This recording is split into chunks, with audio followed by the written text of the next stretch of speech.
Okay. Hi friends, welcome to BC study circle. ఈరోజు మనం ఇండియాతో భూ సరిహద్దు ఉన్న దేశాల గురించి తెలుసుకుందాం ఇక్కడ. ఓకే, మరి యాక్చువల్లీ ఇండియాకు భూ సరిహద్దు ఎంత ఉందంటే 15,106.7 కిలోమీటర్ మాత్రమే ఉంటుంది. ఓకే, మరి ఇండియాతో ఎన్ని దేశాలకు భూ సరిహద్దు ఉందంటే 7 దేశాలకు మాత్రమే భూ సరిహద్దు కలదు.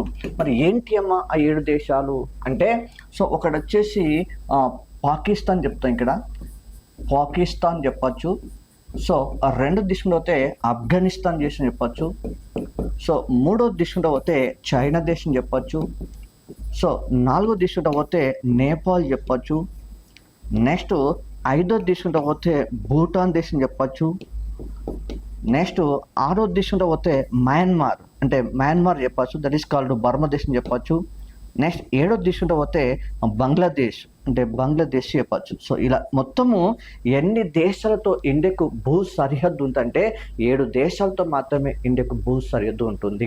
ఓకే, మరి 7 దేశాలతో ఇండియాకు భూ సరిహద్దు ఉన్నప్పుడు మరి పాకిస్తాన్ దేశంతో ఎంత పొడవునా ఇండియాకు భూ సరిహద్దు ఉందంటే 3,323 కిలోమీటర్ల పొడవు మాత్రమే సరిహద్దు ఉంటుంది. అదేగా ఆఫ్ఘనిస్తాన్కు ఎన్ని కిలోమీటర్ల పొడవు ఉందంటే 106 కిలోమీటర్ల పొడవు మాత్రమే ఉంటుంది. అదేగా చైనా దేశం తీసుకుంటే 3,488 కిలోమీటర్ ఉంటుంది.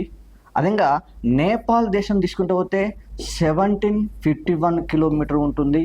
అదేగా భూటాన్ దేశం తీసుకుంటూ పోతే 699 కిలోమీటర్ ఉంటుంది. అదేగా బర్మా లేదా మయన్మార్ దేశం తీసుకుంటే 1,643 కిలోమీటర్ మాత్రమే కలదు. అదేగా బంగ్లాదేశ్ తీసుకుంటూ పోతే 4,096.7 కిలోమీటర్ మాత్రమే ల్యాండ్ బార్డర్ ఉంటుంది. ఈ రకంగా ఎన్ని దేశాలతో ఇండియాకు భూ సరిహద్దు చెప్పచ్చు అంటే 7 దేశాలతో మాత్రమే భూ సరిహద్దు కలదు. Okay, thank you.